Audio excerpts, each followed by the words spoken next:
Hi. So let's all start off our analysis of CAT 2020 with all three slots done. There were quite a few expectations from CAT this time round. In this particular year, due to the overall COVID scenario, there was a lot of speculation related to the test. So people didn't know how many questions to expect, what would be the pattern, and that got answered throughout the day. So let's consider that year. So first, what was the overall test structure? The first key area that was of interest to everybody was that the test had 26, 24, and 26 questions across the VARC, DILR, and quantitative ability section. The general breakup was on expected lines. So we will go within each section, but the key part was this area where, as you can see, we've classified that none of the sections really classified as easy or easy to moderate, though we can say that quant could be called moderate compared to the other two sections. Having said that, we observed that in quant there were a lot of lengthier questions, trickier questions that you encountered, though there were some, I would say, easy questions, but no real sitters as such, which you just saw and marked quickly. So what happened here was overall, we saw that the time reduced by one third, so the time became two-third of itself, 40 minutes per section, 2 hours in all. So people had expected a two-third number of questions as well in the test, or a one-third drop. That is where the numbers were ranging from 66 to 70 to 72. But these four extra questions, going to 76, turned the tide against the students. With 40 minutes per section and say 26 questions in quant or verbal, across slots, we've got feedback from students, our mentors, and people across the industry that people have not been able to complete the section. So let's have a more detailed look at each section. First, coming to the VARC section. So, what were the points covered here? As I said, the overall difficulty was moderate to tough. Now, why was it moderate to tough? This was mainly because of the RCs and the nature of the questions in the RC. That is, when we consider the RCs here, all three slots had two RCs of 5 questions and two RCs of 4 questions each. Generally, across the slots, we saw that there was one passage that was more abstract in nature, whereas three others were more readable. And we saw this in all three slots. The nature of the passages or the subject matter of the passages varied all across. So while we had passages on topics as diverse as, let's say, renewable sources of energy, going right up to currency in the Tang dynasty, going to elephants and so on. So a lot of different passages. The challenge was that the questions were very inferential in nature, with at least two options being very close. For example, all three slots had a question which was somewhere on these lines, that which of the following, if false, would best weaken the author's argument. Generally, the question is on the lines of that it needs to be true to weaken the author's argument. So here you need to first understand whether it's true or false. Then you need to falsify the statement. And once you falsify it, you try and figure out now does it weaken the author's argument. So that not only is tricky, but time consuming and error prone. So for a lot of students here, attempting 3 passages out of 4 was key. Trying to go for all 4 passages would actually prove counterproductive because you might have ended up with fewer attempts here. So generally, if I see, this did turn out to be more of a banana peel as far as this section is concerned. Coming to the other part of this section, that is 8 questions here, which were the non-RC questions. Across the slots, what we saw was that the 3 para-jumbles, and this was more or less the overall structure, 3 para-jumbles, 3 para-summary, 2 odd-man-out questions. What we saw was that the para-jumbles were on the tougher side. They were tricky. Parasummary and odd man out questions were not as bad. We could say that they were moderate. So there could have been a one-off tough question here and there. But the non-RCs were what you could call the saving grace of this section. So if you strategized your section well, I could say that out of the 8 questions here, you could actually try and target at least 5 attempts in this particular part, 5 to 6 attempts in this part, in order to maximize your score here. So overall, if we were to look at the performance in this section, then I would say that if I consider these as my benchmark percentiles, then I would need to target a 34 to 35 score, which would mean anywhere around 13 attempts and with or 13 to 14 attempts at a bare minimum, with at least 12 of them being correct.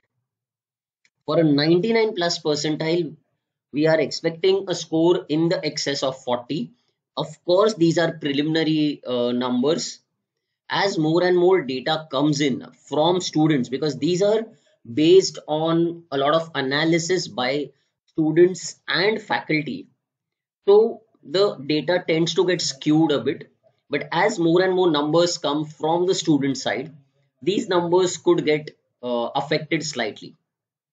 But in terms of attempts, yes, it was possible to target roughly around 12 questions on the RC side and 5 questions on the non-RC side.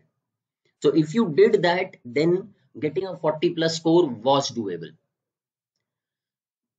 Compared to 2019, I would say definitely tougher, but not unsolvable. Coming to the next section, which turned out to be far tougher, and that was because in the earlier CAT tests, which were 1 hour, 8 sets, here you had 40 minutes and 5 sets.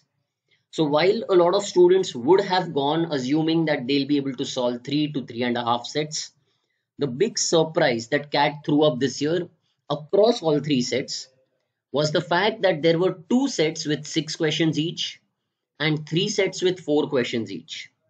This pushed up the difficulty level of the section. Why did that happen? So when we see here, the sets were time consuming in nature. For example, there were sets on missing table and on missing data in a table, or there were sets on arrangement, conditionalities, etc., where you had 7-8 clues, which is generally not CAT's style. CAT typically has 2 to 3 clues with conditionalities being put in the questions. Here, this went more to how XAT or IFT earlier used to ask questions, where you needed to put in some time and try and figure out the best way to fill up the whole table or grid or matrix or whatever. So these sets, at least 2 sets per section or per slot, ended up taking anywhere around 15 plus minutes, which meant that on the whole, people could end up attempting 2.5 sets. So if you could attempt 3 sets overall, then that was a good performance.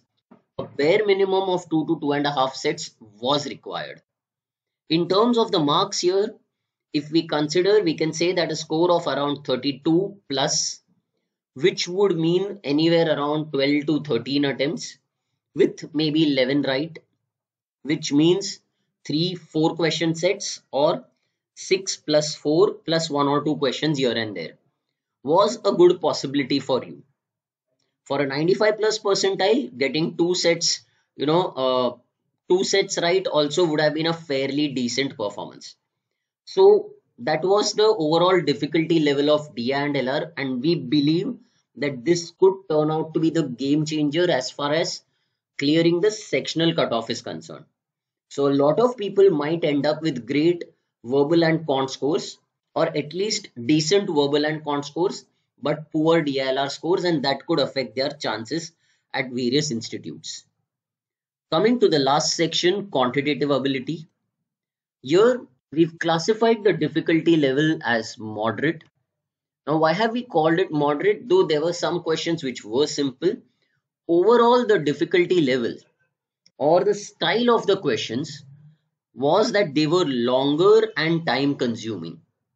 So your data was not often given directly. There were multiple cases. You had to create relationships between variables and then solve the questions. With respect to the focus areas, as we've shown here, arithmetic tended to be the overall focus area across all three slots. And just as I said that the non-RC questions in verbal were the saving grace, similarly, arithmetic here was the saving grace for the quant section because these were among the easiest questions. There was a lot of time, speed, distance with scattered questions on time and work, averages, percentages, simple compound interest, profit loss, etc. Nearly everything. This was followed by algebra and modern math together, I would say, because there were a lot of application oriented questions, a lot of maxima minima based questions there. You had logs, quadratic equations, inequalities, all of it. So that tested your concepts a bit, and these were on the tougher side. Geometry was represented through both circles and triangles, roughly 4 sets per slot. So overall, if you see, the questions were distributed across the 4 odd areas. Now I've counted numbers here within algebra, so you could add one question on numbers around all slots. But in general, if I see, this was slightly simpler. You could have gone to 15, 16 attempts. Generally, that is why we have said that the 99 percentile score will hover around the same value as for verbal. That is around the 40 mark. The 95 percentile score might go down slightly at 33 compared to verbal. Why are we saying that? Because people would have ended up spending a lot of time. So if you did cross 16 attempts or so, and you are pretty confident about your accuracy, then you are actually in a pretty good space. So now to the question that would be bothering or would be at the top of the mind of most students would be, what should be my overall score? So when we consider the overall performance, I would say that we expect a 99 plus percentile at 105 or above, with the number of good attempts being somewhere around the 40 plus mark. For 97 percentile, we would expect the score to drop by say 10 to 15 marks here. So somewhere around 90. Correspondingly, my attempts will also drop. And my lowest, which is the 90 percentile, which I'm looking at, would range somewhere around the 70 to 73 mark. So this 30-35 mark gap would clearly differentiate between the 90 and 99 percentile there. As I've said earlier as well, these are all indicative numbers. These cannot be taken as pure benchmarks. These might and will get modified once more data comes in. Later tonight, we will be releasing a detailed percentile versus score mapping for each section and overall. So this was the overall gist of the test. Considering the difficulty level, we do believe cutoffs will fall even below what we also have been saying, or overall. On the whole, do not lose hope. Do not start believing that just because you found a particular section tough, you have lost everything in CAT. No, that's not how it will happen. You could still clear all the sectional cutoffs and get a call. However, in the meantime, it is best that you now start focusing on whatever tests you are attempting next, be it your second attempt in INMAT or SNAP or ZAT or whichever. So all the best for all your tests. Feel free to get in touch if you have any queries, and hope for a great score in CAT. Thank you.